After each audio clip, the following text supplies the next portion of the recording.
Bonsoir à toutes et à tous, bienvenue pour ce nouveau webinaire.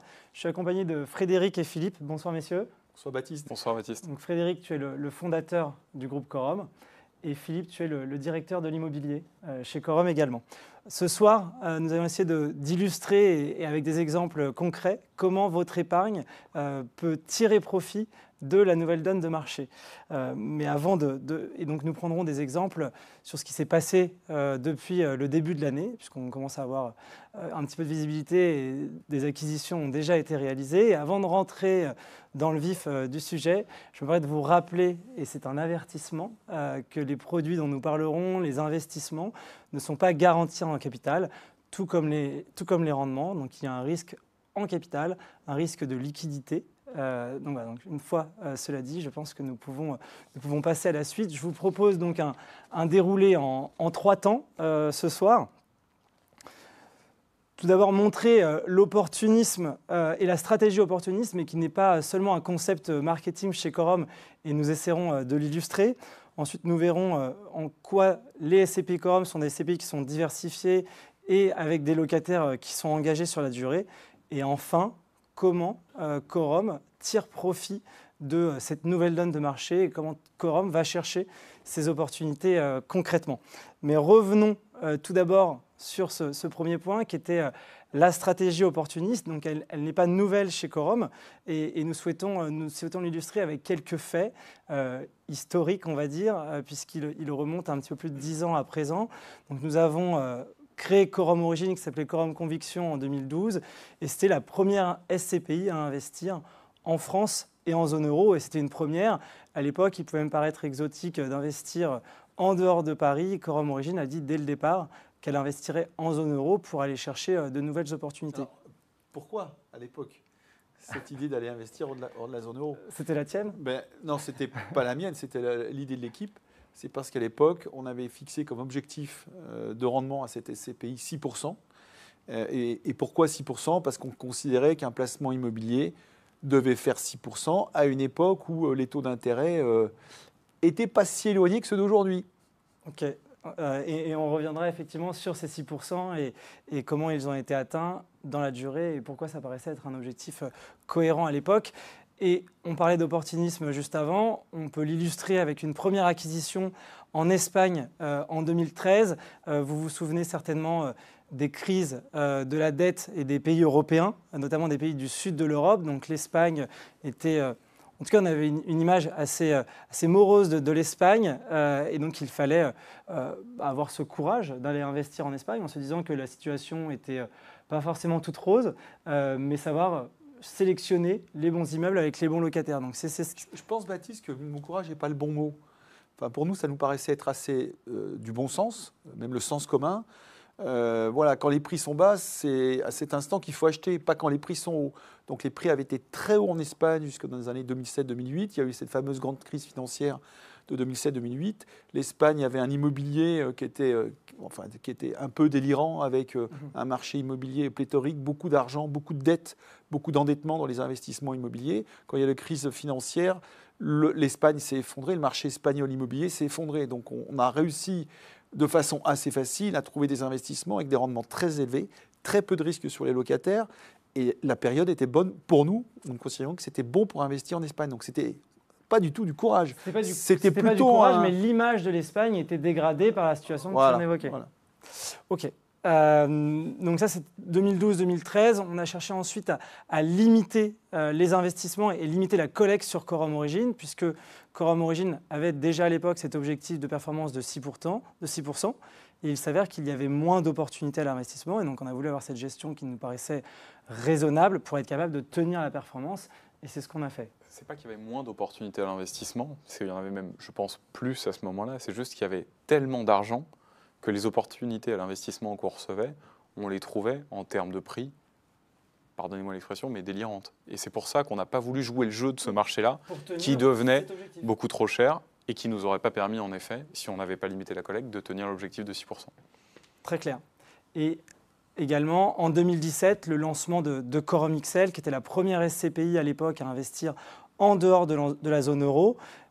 on le verra un petit peu plus tard, elle a investi notamment au Royaume-Uni. Quorum XL qui a un objectif de performance de 5% et un objectif de TRI de 10% à 10 ans. L'objectif de Quorum XL, c'était de coupler et les opportunités immobilières et également des opportunités sur la devise. Et c'est en ça, et on l'a illustré justement à partir de 2018 avec des investissements au Royaume-Uni, on pourrait parler de la Pologne également, de la Norvège ou du Canada. Un autre exemple, c'est la SCPI, la création de la SCPI Quorum Orion, quelques semaines avant le fameux confinement et le Covid de mars 2020. Ça, on ne l'avait pas anticipé, il faut être honnête. On ne l'avait pas anticipé, tu as raison, mais en l'occurrence, on a pu en tirer profit et avoir un pouvoir de négociation assez fort puisqu'il y avait beaucoup moins d'acheteurs. Tu en parlais notamment pour 2016 où il y avait beaucoup d'acheteurs. Là, il y avait beaucoup moins d'acheteurs et donc un pouvoir de négociation un peu plus fort. Et c'est ça qui a permis de délivrer, de faire de très belles acquisitions sur Quorum Orion et de délivrer les performances qu'on verra un peu plus tard. Et effectivement, et on a eu de la chance sur ce lancement puisque le Covid a plutôt été une bonne nouvelle pour Quorum Orion. On a su en tirer profit. Et même chose sur Quorum XL où là, pour le coup, on avait anticipé et on s'était dit si jamais Brexit il y a, c'est une bonne opportunité et allons-y, ce qui était complètement à contre-courant à l'époque. Mais pour nous, le timing est une bénédiction puisque le Brexit arrive juste au moment où on trouve que la zone euro devient extrêmement chère. Et donc ça a été, selon nous, une véritable opportunité qui tombait extrêmement bien. On peut dire que Quorum XL avec l'Angleterre et le Brexit, c'est la même chose que Quorum Origin avec l'Espagne en 2013. On va investir sur des marchés déprimés. On va chercher des immeubles avec des locataires qui sont forts financièrement et qui ont de l'activité. Et on achète des immeubles à des prix, je vais employer les mots de la grande distribution, à des prix discount. Voilà, c'est vraiment la logique. Okay. Et effectivement, on l'a vu, et peut-être que tu pourras donner quelques exemples, parce que c'est encore vrai aujourd'hui sur des acquisitions qui sont réalisées.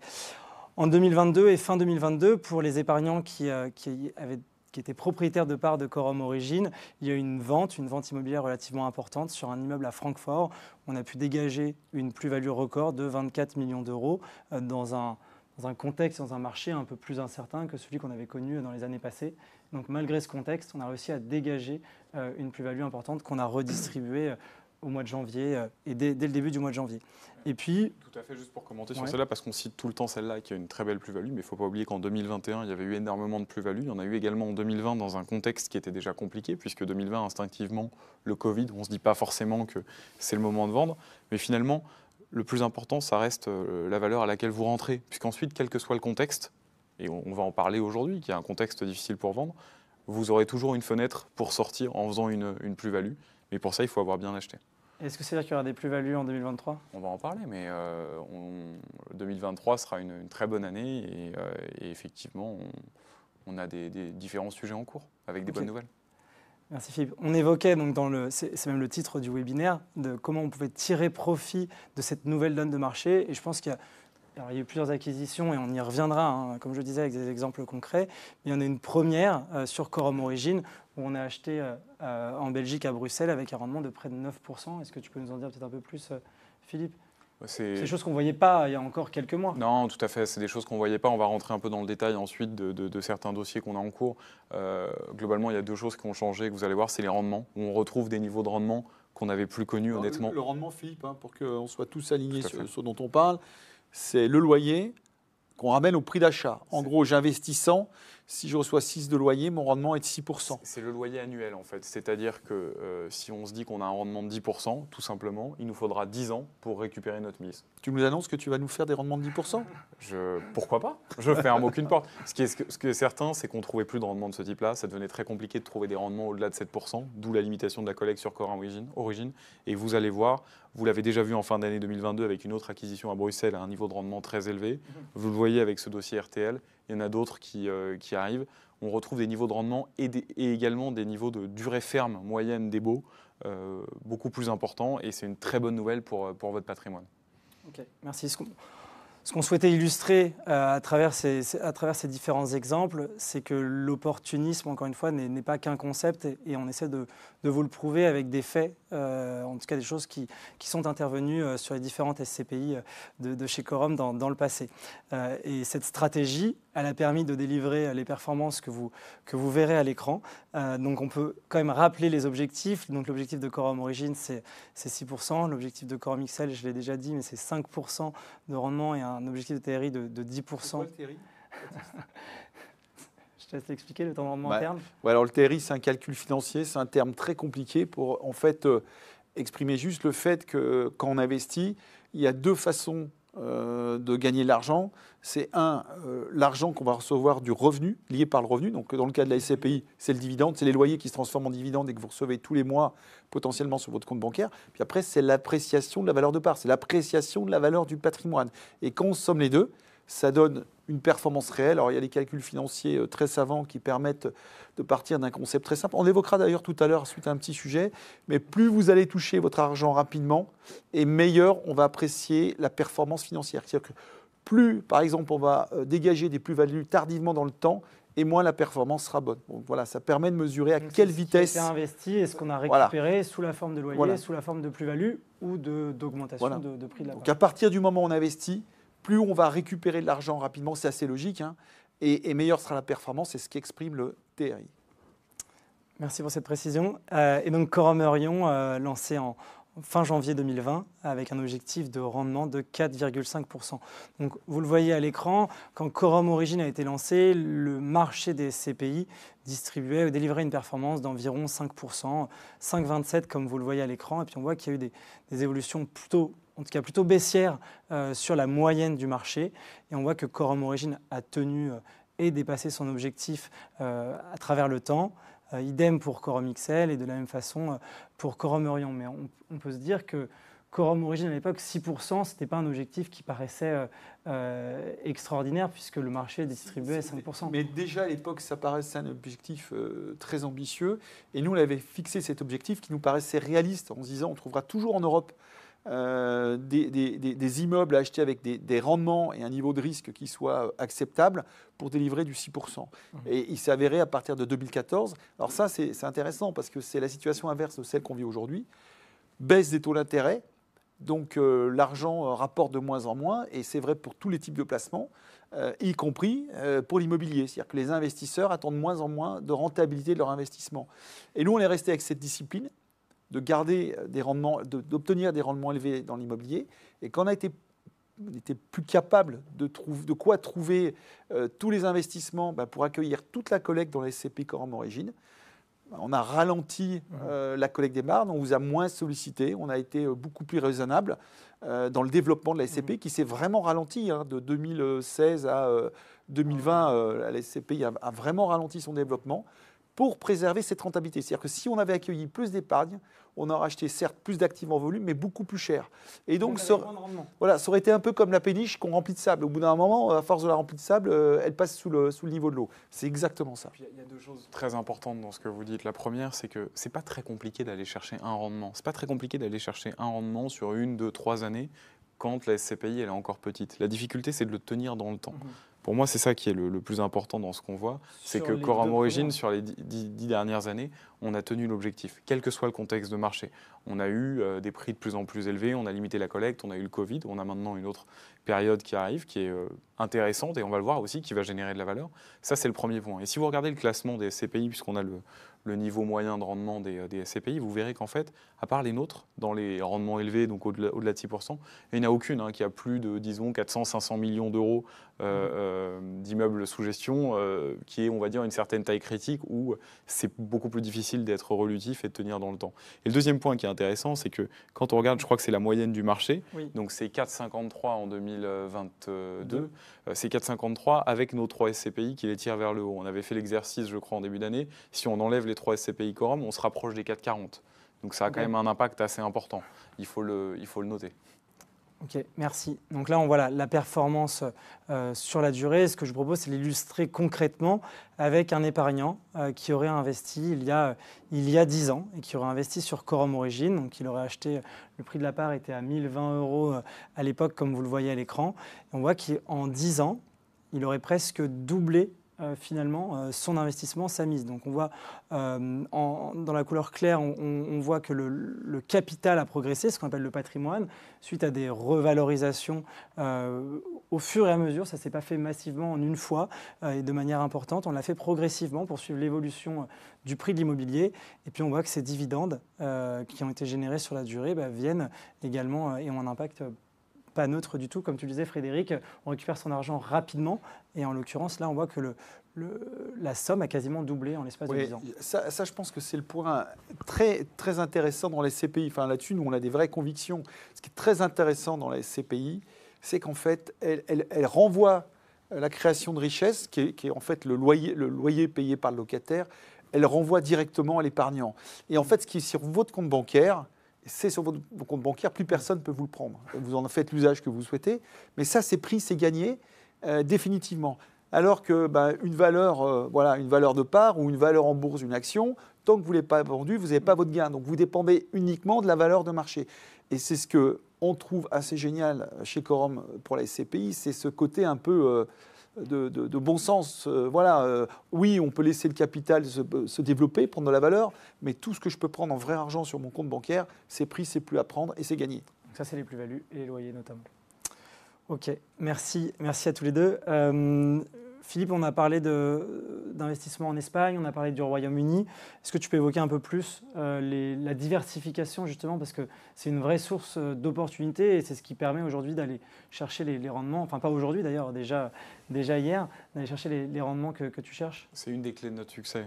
Je pense que si on avait été limité uniquement à la France et à l'Allemagne, par exemple, on n'aurait jamais pu tenir les niveaux de rendement qu'on a eus.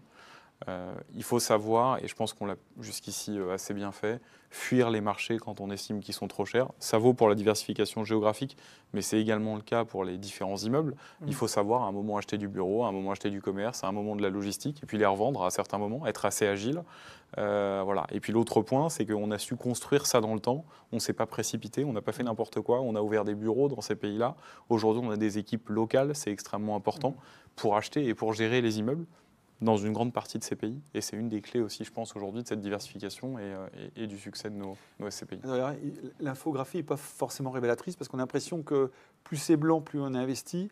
Et c'est plutôt l'inverse. Voilà. En fait, on peut dire que le patrimoine est partout en Europe, y compris un peu hors d'Europe, avec notamment le Canada, la Grande-Bretagne, et très peu en France. Partout en zone euro, quasiment aujourd'hui, à part en Autriche et au Luxembourg. Et effectivement, on est assez peu présent en France, puisque la France a été un marché très cher, mais on a aujourd'hui un peu plus d'opportunités d'y revenir. Oui, c'est quelque chose qu'on évoquait d'ailleurs en début d'année, quand on annonçait les résultats, tu disais que tu n'excluais pas d'investir en France. Et je l'exclus encore moins qu'à l'époque. Ok, merci. Donc ça, c'est un point sur la diversification. Ensuite, ce qui fait la performance de vos SCPI, ce sont les locataires. On l'a souvent dit, c'est pas...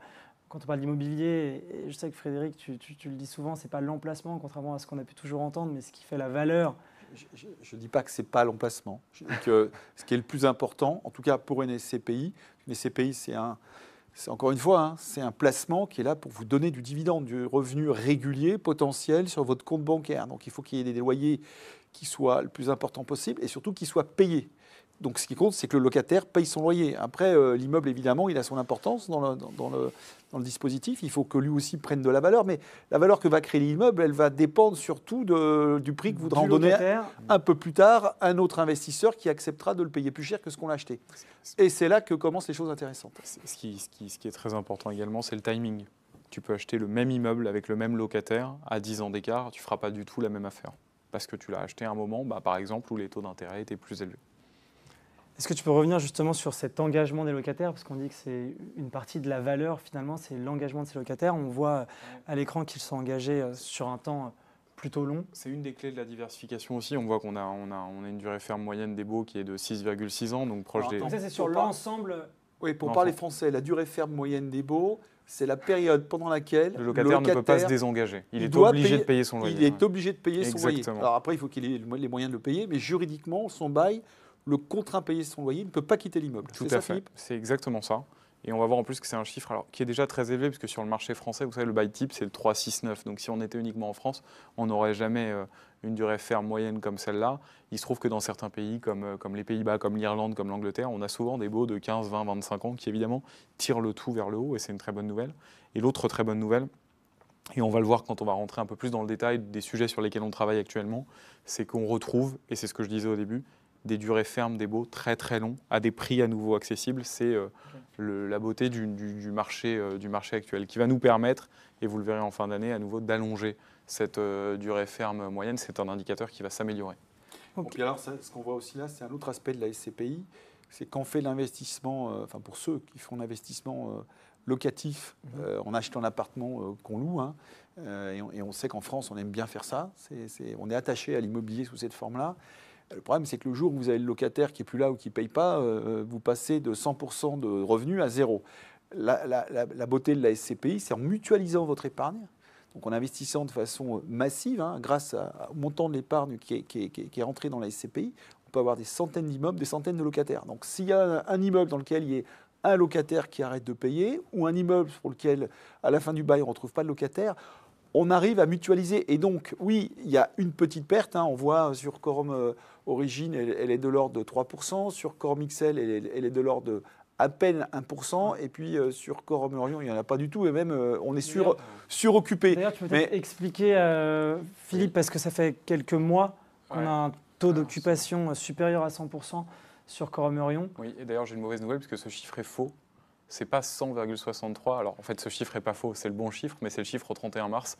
Il se trouve qu'entre-temps, on a loué la partie qui restait de l'immeuble de Dublin allouée à une société, Nestlé en l'occurrence, ce qui fait qu'en fait, au 30 juin, on n'a pas encore les chiffres, donc il faut qu'on arrête le trimestre, mais on sera encore au-dessus de ces 100,63% sur Donc ça fait sur déjà Orient. un trimestre ou 2 trimestres qu'on est au-dessus de 100%. Et on le sera encore jusqu'à la fin de l'année. Ok. Voilà.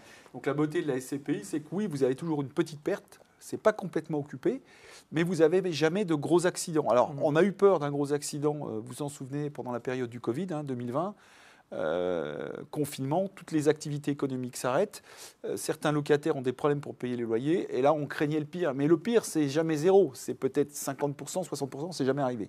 Mais c'est ce qu'on avait imaginé au moment du Covid. Et je crois qu'on a passé le Covid avec des chiffres d'occupation des immeubles et de paiement des loyers qui étaient de ce niveau-là. Tout à fait, et on reparle de la diversification, mais Quorum XL, ça a été le fond, je pense, sur tout le marché le plus résilient au Covid, parce qu'en fait, le fait qu'on soit très exposé au Royaume-Uni a fait qu'on n'a eu aucune demande de locataires sur Quorum XL. Le marché étant très favorable aux propriétaires, ils ne sont même pas venus demander quoi que ce soit. Et ça fait partie aussi des bienfaits de la diversification, et d'avoir un patrimoine résilient avec les bons locataires capables de payer leur loyer dans le temps. Parfait, et merci Philippe, c'est une parfaite transition pour la suite, parce qu'on va revenir sur Quorum XL, et notamment son approche concernant la devise et le fait d'investir assez massivement au Royaume-Uni. C'est, je crois, en tout cas au dernier trimestre, un peu plus de 50% du patrimoine de Quorum XL qui est investi au Royaume-Uni, avec, on le sait, des mouvements à la hausse comme à la baisse d'ailleurs, de la livre sterling. Est-ce qu'on peut revenir là-dessus et de notre approche concernant la livre sterling ? C'est très simple, notre approche, à la base, c'était du bon sens. Avant le Brexit, vous le voyez sur la diapositive, on avait un pound qui valait 1,45 €. Ça a chuté après le Brexit. On est d'abord passé à un pound pour 1,31 €, et puis ensuite, ça a chuté encore plus. Dans la période où on a beaucoup acheté au Royaume-Uni, disons entre 2017 et 2022, on était en moyenne, nos achats moyens étaient à 1,14 €, donc relativement bas si on prend le niveau avant Brexit. Et en fin d'année dernière, et on en avait parlé avec Frédéric lors de notre conférence de presse, je crois, et lors de notre webinaire de début d'année où on annonçait les résultats, on avait fini l'année entre 1,12 et 1,13. Ce qui forcément avait eu un impact, puisque l'année précédente, c'est-à-dire au 31 décembre 2021, on était au-delà de 1,19. Donc forcément, ça impacte le patrimoine, la valeur du patrimoine à la baisse. À l'époque, ce qu'on avait dit, et on en était convaincus, c'était que c'était quand même plutôt une bonne nouvelle, puisque ça allait nous permettre, puisque la collecte était encore très bonne sur Quorum XL, de continuer à investir au Royaume-Uni dans de très bonnes conditions avec une livre basse. Ça veut dire que c'est déjà remonté un petit peu. Entre septembre de l'année dernière et juin de cette année, on a fait 4 ou 5 dossiers au Royaume-Uni, à des niveaux extrêmement bas, évidemment, entre l'euro et la livre, donc sur lesquels on est très confiant sur la valorisation sur le long terme. Et il se trouve que l'évolution de la livre depuis 1 ou 2 mois, elle nous donne plutôt raison, puisqu'elle est en train de remonter.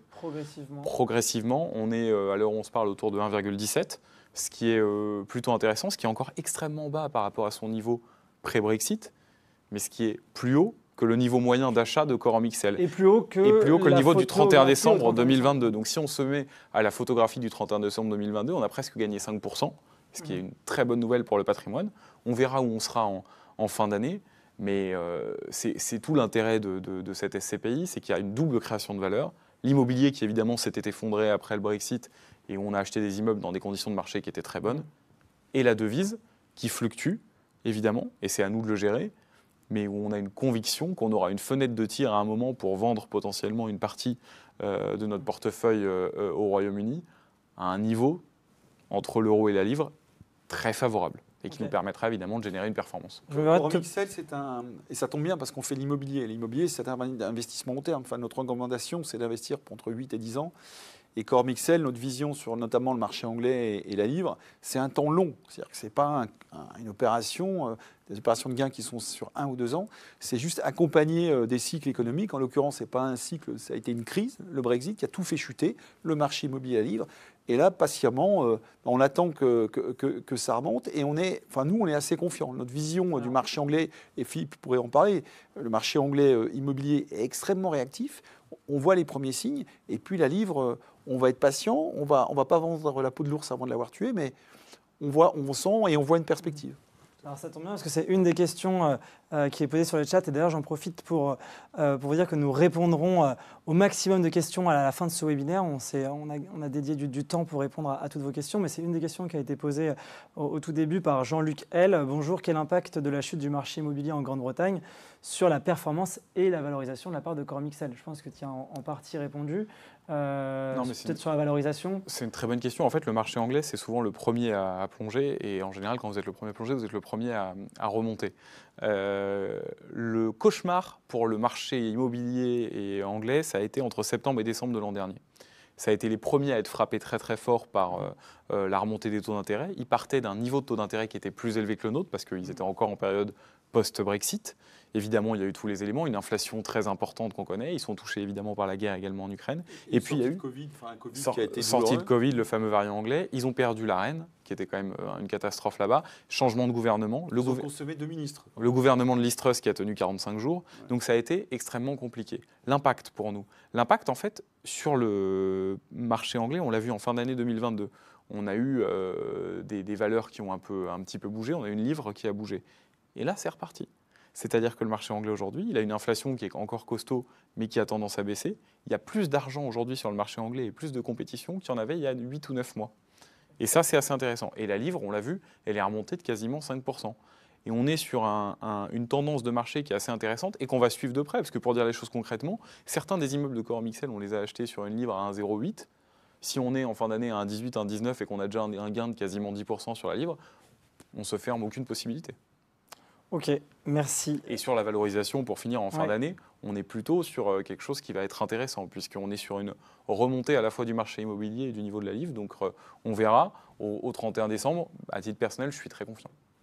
Ok, très bien, top. Merci. Donc le titre de ce webinaire, c'était, je le rappelle, comment votre épargne peut tirer profit de cette nouvelle donne de marché, cette nouvelle donne des marchés immobiliers. Revenons sur ce premier semestre, Philippe, avec les acquisitions. Alors peut-être en montant, et puis ensuite on verra les rendements et des exemples concrets d'immeubles qui ont été achetés. Tout à fait, on va en parler, on va voir qu'il y a beaucoup de choses en cours, parce que le marché nous permet d'avoir beaucoup de choses en cours. Et juste un élément qui est assez intéressant dans ce qu'on voit, c'est l'engagement moyen des locataires. Sur les dossiers qu'on regarde actuellement, c'est ce que je disais, on se rapproche des 12 ans, c'était quelque chose qu'on voyait plus trop, puisque les prix s'envolaient dès qu'on avait justement un engagement ferme sur une durée longue. Donc ça, c'est vraiment quelque chose, un marqueur important du marché actuel. On a beaucoup plus de choix, on refuse beaucoup de choses, et on est extrêmement sélectif, on l'a toujours été, on l'est encore plus, et la durée ferme moyenne de l'engagement d'un locataire, c'est vraiment aujourd'hui un élément clé pour nous dans la décision. Et on voit à l'écran qu'il y a des bureaux et des commerces, c'est ce qui compose aujourd'hui majoritairement les 3 SCPI Corum, mais on voit également l'hôtellerie et la logistique et l'industriel qui étaient moins présents ces dernières années. Oui, alors ça c'est très intéressant parce qu'on parlait de la diversification et bon, quand on s'est lancé, il y avait une classe d'actifs qui était la star, c'était le commerce. Pour nous, c'était impossible d'acheter du commerce entre 2012, 2013 et 2016. Tout le monde en voulait, c'était intouchable. Et puis petit à petit, il y a eu le fameux essor du e-commerce et les gens se sont intéressés à une classe d'actifs qui était complètement délaissée, c'était la logistique. Je ne sais pas si tu te souviens, Frédéric, en 2014-2015, quand on commençait à sortir nos premières performances sur Corum Origine depuis le début, on nous disait « oui, mais vous avez 25% de logistique, c'est facile ». Et puis tout le monde a voulu de la logistique et on s'est retrouvé à avoir des transactions complètement folles avec des taux qui tombaient à 3% sur la logistique. Donc le prix d'achat ramené au loyer, il fallait 33 donner ans peu de pour se rentabilité au rembourser. placement. Ouais. Exactement. Et puis il y a une classe d'actifs, une typologie d'immeuble qui a toujours été résiliente dans tout ça, c'est le bureau. Jusqu'au Covid. Et puis depuis le Covid, tout le monde pose la question de l'avenir du bureau. On a tous lu, je pense, des articles très anxiogènes sur le sujet avec l'essor du télétravail. Et nous, on a toujours dit, je pense qu'on a été assez consistant sur ça, qu'on croyait toujours beaucoup dans le bureau, ce qui est moins le cas de certains investisseurs aujourd'hui, et je peux le comprendre. Ce qui est certain, c'est que nous, depuis le Covid, au niveau de nos locataires, on constate que les gens ont toujours la même demande, ils veulent toujours des mètres carrés, ils veulent toujours avoir des bureaux, ils veulent toujours faire venir les gens au bureau. Le seul changement, c'est qu'ils veulent des choses plus qualitatives, avec parfois un peu moins de bureaux fermés, plus d'open space, des salles de réunion, et puis aussi des endroits un peu qualitatifs où on peut échanger, où on peut parfois faire du sport, des choses comme ça. Mais on croit encore beaucoup dans le bureau. Et sur ça, c'est très important, on l'a toujours dit, il faut être agile. Ça veut dire qu'il faut suivre ses convictions et il faut être capable d'aller à contre-courant. Aujourd'hui, on n'a pas de problème, nous, à acheter du bureau si personne n'en veut, si c'est la typologie d'immeuble sur laquelle on fait les meilleures affaires. On a acheté beaucoup de commerces, souvenez-vous, après le Covid. Il y avait des loyers qui étaient revenus à des niveaux très très bas et on considérait que c'était très intéressant. Et aujourd'hui, c'est des immeubles qui se sont sensiblement valorisés. À l'inverse, on a vendu beaucoup de logistique entre 2020 et 2022 parce qu'on nous en offrait des prix qui étaient complètement dingues et qu'on aurait été fou de refuser. Là, tu reparles de logistique. Exactement. Et dernier point sur le bureau, parce qu'il y a quelque chose d'intéressant, il y a une semaine, Google a fait une annonce assez importante. On sait que c'est souvent les gros de la tech qui donnent le là sur ce sujet. Google est en train de remettre tout le monde au bureau, alors que ça avait été les premiers à lâcher.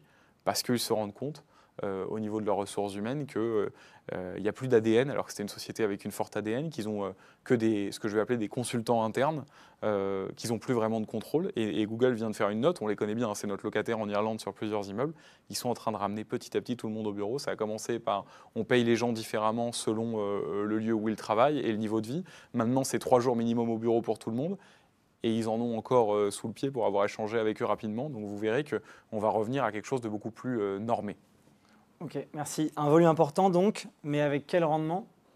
Là, je te propose de revenir justement sur ces rendements et la différence. Donc, on parle des rendements à l'acquisition, c'est quand les immeubles qui ont été achetés en 2020, 2021, 2022, 2023, et on voit cette évolution. Quel rendement ils avaient au moment où on les a achetés? Exactement. C'est-à-dire que le rapport entre les loyers issus de ces immeubles achetés et le prix d'achat de ces immeubles. Et là, je pense que ça illustre justement cette nouvelle donne dont on parle et qui est le titre du webinaire. C'est exactement ça. Je pense qu'on voit un rendement qui monte en 2023 de façon assez importante sur nos 3 SCPI. Il ne faut pas trop prendre en compte l'année 2020 d'Orion parce que l'année 2020 d'Orion, c'est de mémoire seulement 3 acquisitions, donc c'était vraiment le lancement. Mais on voit qu'il y a des changements significatifs, qu'on retrouve des niveaux élevés. 8% sur Coram Origine, on n'avait pas vu ça depuis très longtemps, puisque vous voyez que ça n'apparaît même pas sur l'infographie. Je pense que ça remonterait à 2015, 2014, ouais, exactement.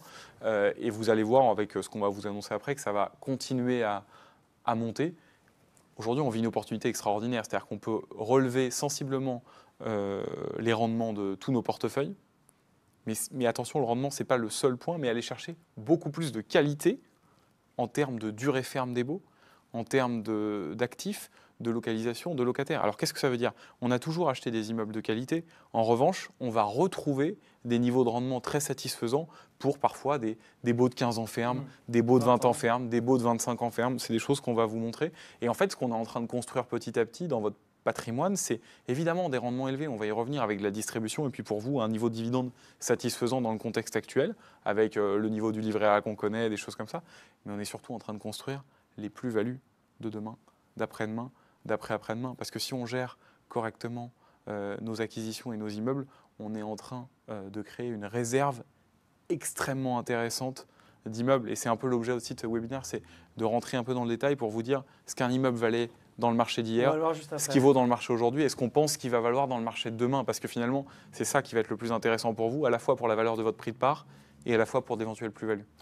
Je pense que c'est toute la difficulté de ce qu'on veut partager avec vous pendant ce séminaire. C'est-à-dire que c'est un peu contre-intuitif de dire que c'est maintenant qu'il faut faire l'immobilier parce que l'immobilier, les prix sont en train de baisser. Mais on se sent tout à fait légitime de vous le dire parce qu'on a su démontrer au cours des 10 dernières années qu'on savait tenir la performance. On n'a pas pris de risques sur le patrimoine. Enfin, on l'a vu, on a fait augmenter les valeurs de part, donc la valeur du patrimoine régulièrement, de façon maîtrisée. Et en même temps, on a su distribuer ces dividendes élevés. Et toutes nos stratégies pendant ces 10 ans, ça a été justement d'aller là où les marchés étaient déprimés pour aller faire des bonnes affaires et puis attendre que les marchés se refassent un peu pour faire des bonnes ventes et dégager des plus-values. Et donc aujourd'hui, ce qu'on arrivait à faire autrefois sur un pays comme l'Espagne, comme l'Angleterre, on a parlé pour Corum XL, ou sur un actif très particulier comme la logistique. Hein, à l'époque, il y a 10 ans, personne ne voulait anthropologistique, c'était un petit peu le gros mot de l'immobilier. Aujourd'hui, tout le monde veut faire ça. Eh bien voilà, aujourd'hui, c'est plus des coûts qu'on va faire sur un pays, c'est plus des coûts qu'on va faire sur un typologie d'immeuble, c'est sur tout le marché européen qu'il y a des coûts à faire. Et c'est ce qui est absolument fabuleux dans cette période.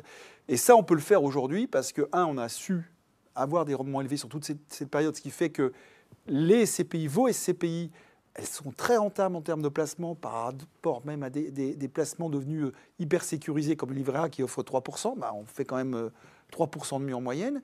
Et surtout, on va pouvoir maintenant accélérer pour investir beaucoup plus et aller chercher les bonnes affaires demain. Et alors, ce n'est pas un pari, c'est la condition pour aller chercher ces plus-values. Si les taux d'intérêt restent au niveau auquel ils sont aujourd'hui, on ne fera pas forcément d'excellentes affaires. On fera des affaires, mais pas forcément d'excellentes affaires. En revanche, si on imagine que l'inflation rebaisse, alors ce n'est pas pour demain matin, il ne faut pas se leurrer. Ce n'est pas dans 2 mois, dans 3 mois, dans 6 mois, dans 1 an ou dans 2 ans. Peut-être dans 2 ans, peut-être dans 3 ans, mais le jour où l'inflation va baisser, le jour où les taux d'intérêt vont baisser, il va se passer exactement le phénomène inverse qui s'est passé au cours des 5-6 dernières années avant 2022. C'est-à-dire que les rendements que vont attendre les investisseurs vont baisser. Et donc, on va pouvoir, à un même niveau de loyer, vendre les immeubles à des prix beaucoup plus élevés. Donc, ce qu'on est en train de faire aujourd'hui, c'est qu'on est en train, avec vos SCPI, de faire quelque part des réservoirs pour des plus-values futures. Évidemment, derrière tout ça, il y a beaucoup de conditions. Évidemment, il y a potentiellement des risques. Et c'est ce qu'on partage ce soir avec vous. Mais c'est vraiment notre idée, notre stratégie. Et c'est ce qui sous-tend notre action au quotidien au bénéfice de votre épargne. Et on va essayer de l'illustrer avec justement quelques exemples concrets. Alors, ce n'est pas toujours des plus-values qui sont attendues, mais un rendement élevé. Et on peut le voir tout de suite avec cet immeuble qui a été acheté à Bruxelles, donc à la fin du premier trimestre. Parce qu'on n'a pas attendu le deuxième semestre 2023 pour commencer à faire ces opérations. Frédéric, tu peux nous en dire un peu plus? On voit un rendement qui est extrêmement élevé. Oui, c'est un rendement qui est très élevé. Alors, c'est un immeuble qui est assez intéressant parce qu'en plus, on a un locataire qui a énormément investi dedans puisqu'il a en partie ses studios. Donc, il a un bail de 10 ans avec la possibilité de partir à 5 ans, mais on considère qu'il ne l'exercera pas parce qu'il a beaucoup investi dans son immeuble. Donc, on considère qu'on a de bonnes chances de le conserver dans l'immeuble pendant longtemps. Et puis, voilà, il faut être concret. Aujourd'hui, cet immeuble acheté 33 millions d'euros, dans le marché d'il y a 1 ou 2 ans, c'était un immeuble qui serait parti, facilement entre 45 et 50 millions d'euros, probablement même au-delà. Donc ça montre le typologie de discount auquel on a affaire dans le contexte actuel. Et puis ça répond à la problématique de rendement de Corum Origine, évidemment. Alors tout comme on était très prudent dans le passé, et on a souvent alerté sur le fait que, notamment les CPI, enfin les acteurs de l'investissement immobilier achetaient très cher, trop cher, c'est pour ça qu'on réduisait la collecte. Aujourd'hui, on est dans un marché qui... Enfin nous, on se régale. Les équipes de Philippe, elles se régalent aujourd'hui. C'est formidable. Un autre exemple sur de la logistique cette fois, et c'est une acquisition, enfin des acquisitions, des achats qui ont été faits par Corum XL. Cormerion. Alors celui-là, il est très intéressant pour 2 raisons. La première, c'est que c'est une très bonne diversification pour Cormerion, qui avait peu de logistique jusqu'ici dans le patrimoine. Ça devenait impossible pour nous d'acheter de la logistique pour Cormerion, et puis on a eu cette opportunité. Alors, quand on regarde le rendement 5,9%, bon, dans le contexte actuel... On est d'ailleurs plus bas que le rendement moyen. Exactement. On se dit, bon, 5,9, c'est pas l'affaire du siècle. Sauf que quand on regarde dans le détail, on a 2 entrepôts logistiques complètement neufs. Ils viennent d'être construits. On a des baux de plus de 12 ans avec Amazon, qui n'est pas le pire locataire. Et on est extrêmement bien placé à Tarragone, donc dans la zone logistique de Barcelone, et à Udine, c'est-à-dire la zone qui permet à l'Italie en logistique de desservir toute l'Europe de l'Est. Pourquoi est-ce qu'on s'est positionné sur cet immeuble? Parce que ces 2 immeubles-là, dans le contexte de marché de 2021 ou même de 2022, ils se seraient vendus à un taux de rendement entre 3,3 et 3,5%. Concrètement, ce que ça veut dire, c'est qu'au lieu d'être à 36 millions d'euros, on serait au-dessus de 55 millions d'euros. Donc oui, on considère que quand on a une telle différence de prix, une telle opportunité, même si le niveau de rendement est un peu plus bas que ce qu'on recherche dans le contexte actuel, on la saisit. Parce qu'on a un bail très long et que, comme le disait Frédéric, ça va peut-être prendre 2 ans, 3 ans, 4 ans, mais les taux redescendront à nouveau. Et là, on aura une fenêtre exceptionnelle de vente sur ces immeubles. Et ce sera à nous d'être à nouveau opportunistes et de trouver le bon acheteur. Ok. Toujours sur Cormerion, une acquisition aux Pays-Bas. C'est des bureaux. Alors là, on retrouve exactement ce qu'on se disait, c'est-à-dire qu'on a un rendement qui est pour le coup plutôt élevé pour Cormerion, 6,4%, ça redevient quand même assez intéressant. 16 ans ferme. Et APG, qui est le meilleur locataire que vous pouvez avoir aux Pays-Bas, c'est le fonds de pension de l'État, grosso modo. Donc c'est plutôt la caisse de retraite la caisse de retraite de l'État. Donc c'est plutôt un bon payeur. Voilà. Là aussi, on est sur un niveau de prix qui est sensiblement inférieur à ce qu'on aurait eu pour 16 ans avec une qualité de signature comme celle-là. Il y a pour la petite note sur cet immeuble, mais c'est un bonus. Le locataire vient d'investir 25 millions d'euros dans l'immeuble. Ça veut dire que le locataire qui est déjà engagé sur 16 ans, il vient d'investir 50% du prix de l'immeuble en travaux. Sur le loyer actuel. Non, rien du tout. Donc voilà, ça vous donne une idée de la perspective de cet immeuble et on va dire, de la durée sur laquelle on va toucher un rendement élevé sur cet immeuble. Et puis en plus, on a un niveau d'indexation qui est intéressant et qui nous permettra de faire monter le rendement d'année en année. Ok, parce qu'aux Pays-Bas, on peut indexer assez librement ou avec moins de contraintes? Oui, on va dire qu'en général, il n'y a pas de ce qu'on appelle de cap d'indexation, c'est-à-dire de limite à la hausse, ou alors quand il y en a, elles sont à des niveaux qui sont déjà assez élevés, au-dessus de 5%. Le fait que les loyers puissent accompagner l'inflation. Exactement. Ok, Corum XL. Sans compter qu'on bénéficie de l'inflation du coup néerlandaise qui est beaucoup plus élevée que l'inflation française. Donc ça, c'est un autre, absolument, c'est un autre point positif de la diversification. Ok. Sur Corum XL, cette fois, là, au Royaume-Uni encore. Sur Corum XL avec le Royaume-Uni, donc là c'est très intéressant parce qu'on a acheté au mois de mai où la livre était encore à un niveau assez bas. On a vu qu'elle s'était renforcée depuis. On a là encore un locataire qui est une entité publique, Housing Association. C'est en fait une entité publique qui a vocation à faire de la transformation et en logement. Donc c'est l'État globalement qui nous paye. On a encore un bail extrêmement long. Il faut savoir qu'au Royaume-Uni, l'immeuble est tout neuf, il vient d'être livré, il est aux dernières normes ESG. Au Royaume-Uni, c'était des immeubles qui se transactaient entre 4,75, qui se vendaient, excusez-moi, entre 4,5 et 5%. Ça veut dire qu'au lieu de payer 27 millions d'euros, cet immeuble, on l'aurait payé en 2021-2022 autour de 39-40 millions d'euros. Ok, merci. À nouveau des bureaux pour Corum Origine et à Milan. Oui, alors sur cela, vous allez voir, on a des clauses de confidentialité, donc je dirais certaines choses à l'oral, et puis il y a certaines choses que je ne peux pas dire. Donc on a deux très très grandes entreprises internationales qui louent cet immeuble. On a environ 5 ans de durée ferme des baux. On est dans Milan, ce qui est une bonne nouvelle. Et on a un taux de rendement qui est, je le dis doucement, mais qui est au-delà des 8%. Donc ça reflète aussi très bien le marché actuel. Okay, et ça, c'est pour Corum Origine. Oui, c'est pour Corum Origine. Pour Corum Orion, qui a investi depuis le début, dès sa première année, en Irlande et notamment à Dublin. On n'a pas le rendement non plus sur cette acquisition. Alors ça, c'est assez intéressant. Ça, c'est assez intéressant parce qu'on retrouve donc encore une fois une durée ferme très longue. On voit que ça commence à devenir quand même pas mal sur Corum Orion. L'immeuble est tout neuf. Il est sorti de terre il y a 1 an et demi. Il y a un locataire qui est là, qui est une très belle entreprise dans le domaine du paiement, donc qui est engagée sur du long terme. On est en Irlande, donc on bénéficie de ces fameux baux où le locataire est responsable de l'intégralité des travaux. Donc vous savez que pour les 12 prochaines années, vous n'allez pas investir 1 euro dans l'immeuble. Mais surtout, ce qui est assez intéressant pour la petite histoire, c'est que cet immeuble, il y a 1 an, on a essayé de l'acheter. Avant le début de la crise, on était en tout début de l'année 2022, on a essayé de l'acheter. On avait offert à l'époque, parce qu'on considérait que c'était une bonne affaire, plus de 45 millions d'euros. On a bien fait d'attendre. Et finalement, aujourd'hui, 1 an après, vous voyez où on est. Donc pour vous donner une idée de l'opportunité que présente le marché actuel. Sachant que l'offre qu'on avait fait il y a 1 an, elle avait été refusée avec le vendeur qui nous avait dit presque... C'était vexé ? Non, il n'était pas vexé, mais voilà, il n'était pas prêt à accepter ça parce qu'il savait que le marché lui offrirait plus que ça. Oui. Donc il avait essayé de le garder. Donc c'est quand même assez intéressant. Ça montre que voilà, on est sur un marché qui bouge beaucoup et qui permet quand même de faire de bonnes affaires. Ce qui est intéressant, c'est on a pendant très longtemps crié au loup en disant les marchés immobiliers sont trop chers, on n'investit pas en France, on n'investit pas en Allemagne, même si on a fait quelques opérations. Et on considérait que les investisseurs immobiliers perdaient quelque part toute forme de bon sens parce que acheter très cher parce que les taux d'intérêt sont bas, voire nuls, c'est logiquement justifié. Par contre, de notre point de vue, c'était prendre un risque inconsidéré, puisque le jour où les taux d'intérêt remontaient, eh bien, c'était le mouvement inverse qui allait se faire. Donc nous, on a quelque part, non pas joué, mais on a pris la position inverse, c'est-à-dire qu'on a ralenti les investissements quand le marché considéré trop cher. En tout cas, on a fait en sorte de ne pas se positionner sur les marchés les plus chauds. Et aujourd'hui, au contraire, on va chercher, on revient sur les marchés qui nous offrent des belles opportunités parce que les taux sont montés. On considère qu'aujourd'hui, les taux sont élevés. Et tout ça est lié avec un niveau d'inflation élevé. Donc, comme toujours, les choses ne vont pas rester en l'état. Par contre, il faut être patient, il faut regarder devant et il faut savoir analyser l'environnement. On a le même sujet, on est dans une très bonne zone à Utrecht. On a une société qui est une très très grosse société cotée.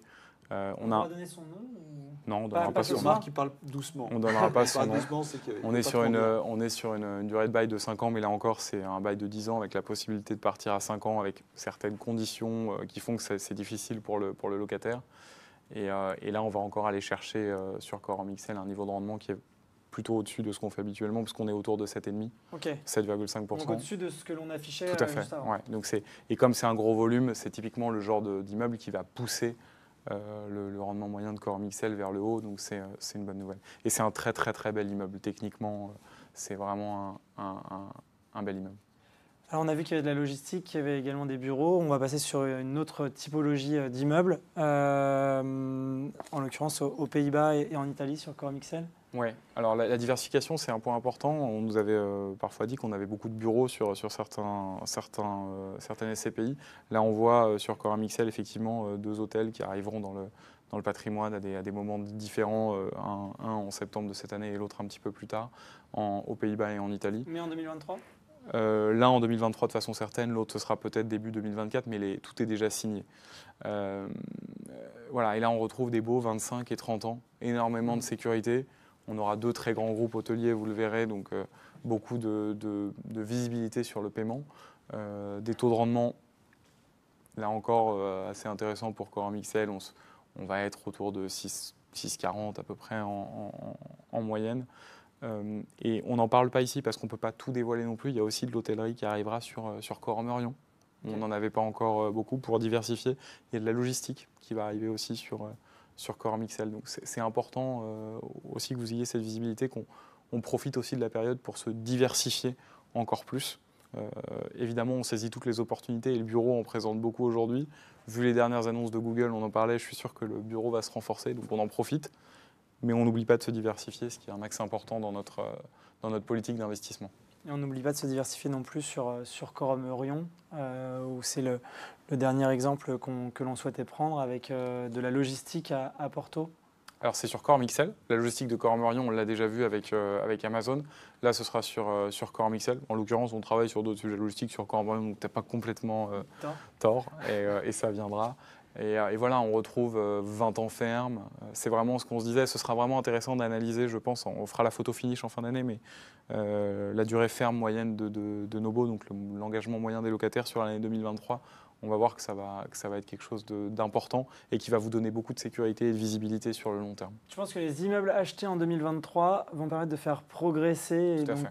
Okay. Tout à fait. De rallonger la durée qu'on voyait tout à l'heure. Tout à fait. Comme ils vont faire progresser les rendements, parce que vous verrez qu'un dossier comme ça, on est au-dessus de 7%, ce qui aurait été pas forcément possible dans les années précédentes, vu l'engouement sur la logistique.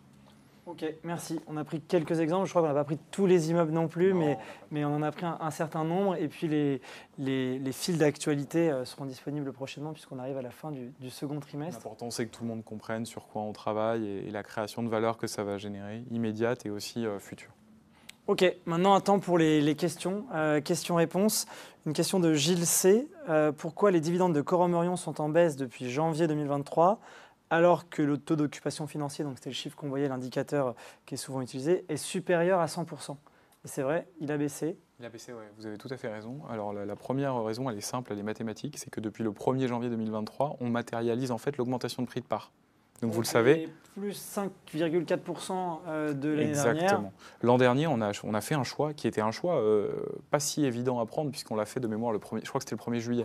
Donc on était déjà dans un contexte inflationniste, on avait déjà la guerre qui était là depuis 4 mois en Ukraine. On avait quand même une idée, on échangeait régulièrement avec Frédéric de ce qui nous attendait, mais la vérité c'est qu'on avait un patrimoine qui était en valeur beaucoup plus important que la valeur de part. On avait une décorrélation qui était très importante. On a toujours été clair sur le fait qu'on voulait cristalliser cette valeur dans la poche de l'épargnant. Parce que c'est facile de venir vous voir et dire regardez, on est large, on a énormément de valeur dans le portefeuille, mais tant qu'on n'augmente pas le prix de part, ça ne vous touche pas, ça n'impacte pas vos poches. Et de notre point de vue, c'est injuste. Donc on a fait ce choix-là, et en plus on ne l'a pas fait qu'à moitié, parce que 5,4%, c'est très important.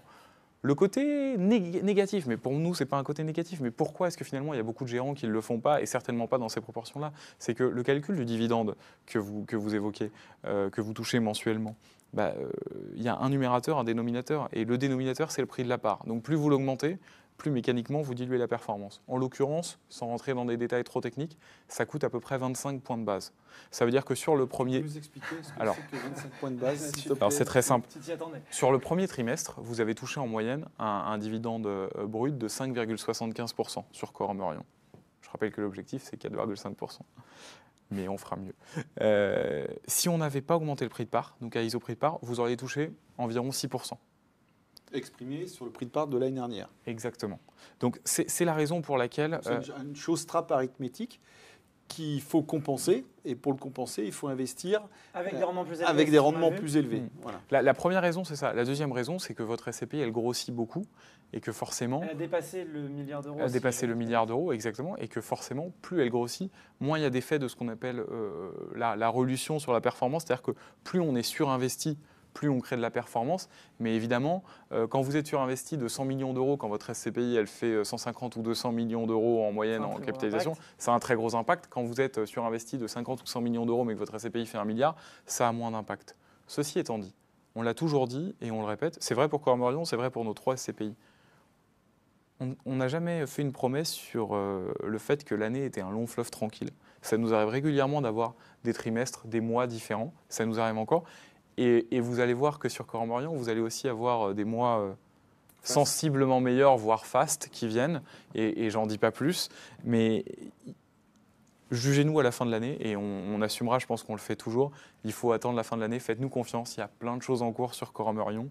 Et vous allez voir que l'année, le cru 2023 sera encore très bon. Il faut regarder le compteur, mais sur l'année, il faut regarder la vitesse moyenne. Voilà. Et c'est vrai que dans Quorum Origine, il y a eu des années où un trimestre, le dividende était globalement excellent, et puis le trimestre d'après, mensuellement, ça faisait un dividende un peu plus faible, puis ça remontait derrière. Donc tout ça, c'est un petit peu notre quotidien. Ce pilotage-là. Puis je crois qu'il y a eu un petit incident. On a fait une erreur également, dont on n'est pas très fier. On peut le rappeler et peut-être s'excuser. Tout à fait, il y a eu un problème de paiement entre le mois de... C'était le dividende du mois de mars. Le mois de mars et le mois d'avril, exactement, où en fait on vous a trop versé au mois de mars, ce qui fait qu'on a dû compenser au mois d'avril. C'est tout simplement une erreur manuelle dans un de nos outils et on en est... C'est une erreur de notre part. De notre part, tout à fait, et on en est absolument désolé, on s'excuse encore. En l'occurrence, financièrement, c'est plutôt créateur de performance pour vous d'avoir eu plus d'argent avant, mais on comprend parfaitement que le sujet, ce soit d'avoir de la cohérence et d'avoir un dividende stable, et c'est plus rassurant. Exactement. Donc vraiment, on s'excuse, c'est une erreur manuelle, on en est désolé, et aujourd'hui... Qui ne joue pas sur la performance qui ne joue pas 2 mois, qui ne joue pas sur la performance en cumul des 2 mois. Corrigé avec le dividende du mois d'avril versé au mois de mai, et donc on est passé du... Enfin, ça a été divisé par 2 quasiment. Ouais, ça avait un impact plutôt de l'ordre de 30%. Ça a eu un impact de l'ordre de 30%. Mais encore une fois, vraiment, c'est chez nous, c'est de notre faute. On l'assume, on en est absolument désolé. À charge de notre part de jamais reproduire ce type d'erreur. On n'est pas infaillible, on fait des erreurs.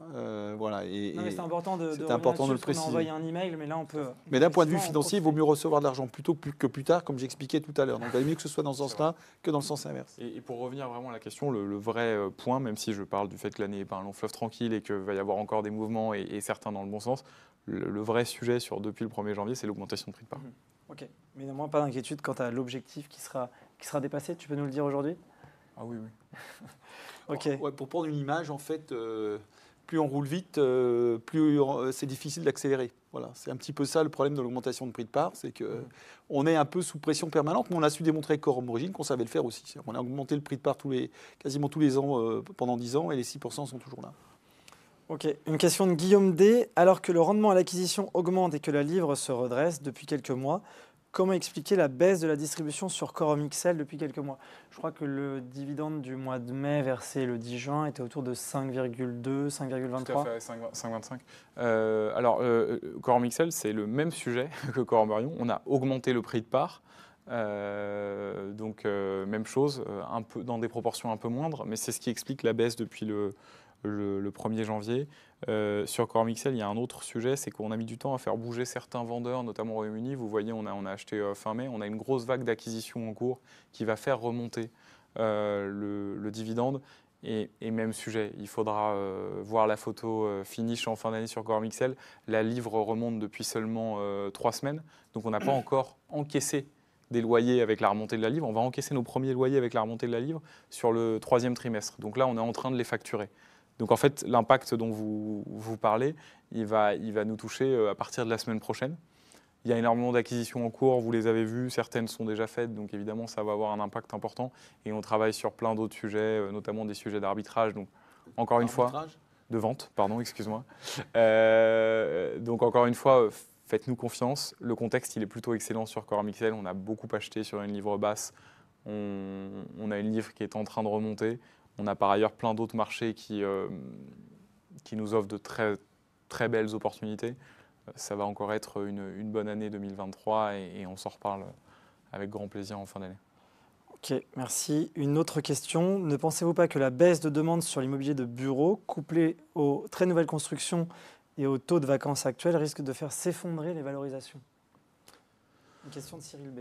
Non, je ne pense pas pour plusieurs raisons. Alors, la première, c'est qu'aujourd'hui, il y a quand même beaucoup moins de bureaux qui sortent de terre. Alors ça dépend d'où on parle, hein, mais il y a quand même beaucoup moins de bureaux qui sortent de terre parce que les promoteurs sont parmi aujourd'hui les plus en difficulté. Donc on vient d'une période où je suis d'accord, qui était un peu folle, où on voyait des immeubles sortir de terre de partout avec des valorisations dingues et puis il y avait toujours un acheteur. Mais finalement, le contexte de marché va nous ramener à quelque chose de beaucoup plus sain qui va en fait plutôt faire baisser la vacance. Alors évidemment, il y a des zones qui souffrent énormément. La vacance, tu veux dire des immeubles vides sans locataire. Tout à fait. Alors évidemment, il y a des zones qui souffrent plus que d'autres. On a beaucoup parlé de la défense récemment, évidemment que. Mais c'est toujours. Il y a des bonnes affaires à faire, je crois, aujourd'hui. Il y a des bonnes affaires, mais en fait, c'est toujours la même chose. C'est évidemment, si en 2018-2019, quand le marché était complètement fou, vous avez acheté des immeubles sur des valorisations au mètre carré complètement folles, sur des niveaux de loyer à plus de 500 € du mètre carré à la défense, ce qui ne fait pas sens, et qu'aujourd'hui on est ramené à des niveaux de loyer plutôt autour de 350 €, bah forcément, oui, vous allez souffrir en termes de valorisation, mais ça dépend vraiment des choix qu'on fait.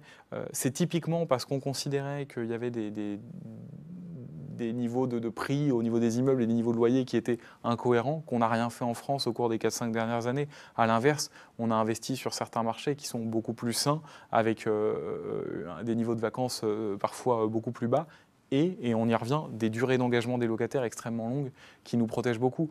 Oui, si vous êtes en France sur du 3-6-9 avec des locataires qui payent 30% de plus que tous les autres à la défense, et encore, dans ce cas-là, vous avez un locataire, c'est compliqué. Mais le contexte actuel va plutôt nous ramener à un marché plus sain, je pense. Je pense que la question qui a été posée, elle est extrêmement révélatrice des interrogations actuelles du marché, mais qui auraient pu être les mêmes il y a 3 ans quand le marché était très cher, très élevé. Pourquoi est-ce que vous achetez pas à Paris? C'est là que le marché est florissant, tout se développe très vite, le patrimoine immobilier prend de la valeur.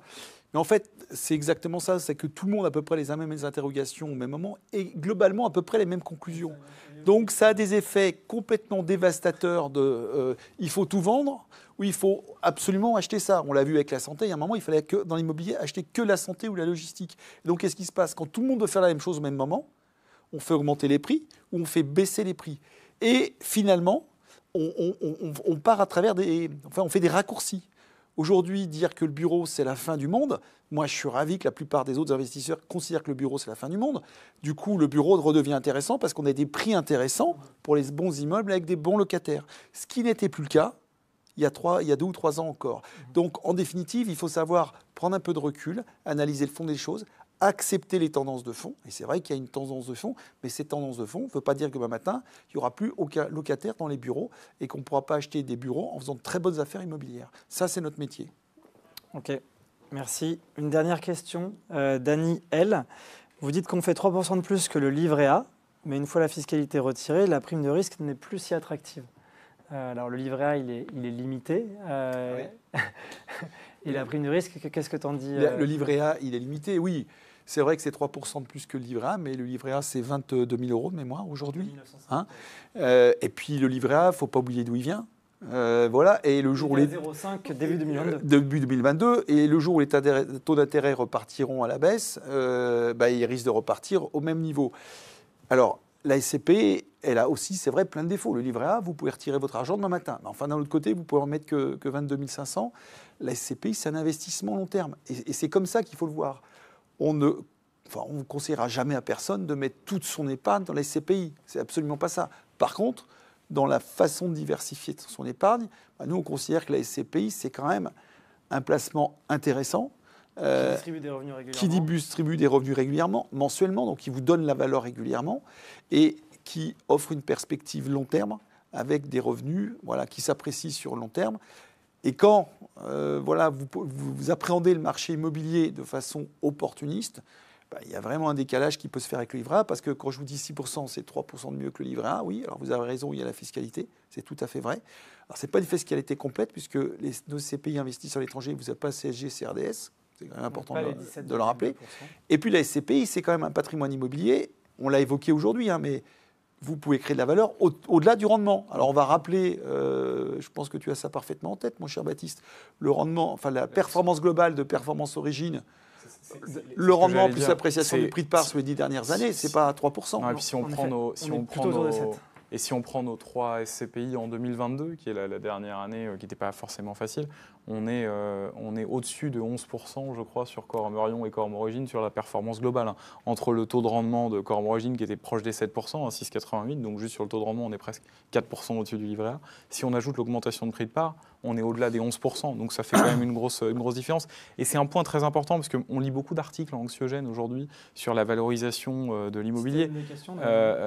Nous, on est très confort sur nos valorisations, et encore une fois, on ne va pas manquer d'humilité ou dire quoi que ce soit, on attendra la fin de l'année, mais on a des échanges très réguliers avec nos experts, on est très confort. Pourquoi on est très confort ? Parce qu'on a toujours refusé, et je pense qu'on vous l'a toujours dit, de jouer le jeu du marché des années 2016 à 2021 où les prix flambaient complètement. Vous nous avez jamais vu acheter sur Corum Origine, on n'a jamais acheté d'immeuble, je pense, ou c'est très rarement arrivé en dessous de 6,5% de rendement, et encore en moyenne c'est plutôt 7, 7,5. Parce qu'on avait en tête le fait que les taux d'intérêt étaient bas et qu'on était à risque si on achetait plus cher. On a toujours voulu se protéger de ce retournement de marché qu'on attendait justement parce que c'est là qu'on pouvait faire de bonnes affaires. Et je pense qu'on a toujours été cohérent dans notre discours, donc il faut nous faire confiance. Je pense qu'en fin d'année, encore une fois, on sera encore... Il ne faut pas forcément nous faire confiance, il faut observer les résultats qu'on délivre. Et on ne propose même pas de regarder les résultats futurs. Observons ensemble ce qui va se passer fin 2023. Et puis comme tous les ans, on sera libre ouvert avec vous en fin d'année pour partager les performances et les résultats de votre épargne. Il faut garder en tête que c'est dans le climat actuel, et je comprends que ce soit pas facile parce qu'on lit beaucoup de choses, mais c'est vraiment dans le climat actuel qu'on fait, et c'est ce qu'on essaie d'illustrer, qu'on fait les meilleures affaires. Ok, merci messieurs. Je suis en train de faire taper sur les doigts parce qu'on a dépassé le temps qui nous était imparti. Il y a certainement des questions, et je ne les ai pas toutes eues, mais il y a certainement des questions auxquelles nous n'avons pas pu répondre. Néanmoins, rassurez-vous, nous les avons et nous les avons enregistrées, donc nous ne manquerons pas de vous répondre. Et par ailleurs, pour ceux qui n'ont pas pu visionner l'intégralité de ce webinaire, sachez qu'il vous sera envoyé d'ici quelques jours et vous pourrez évidemment le revisualiser. Merci messieurs. Et merci à vous qui avez été nombreux à nous suivre, et je vous souhaite une excellente soirée et à très bientôt.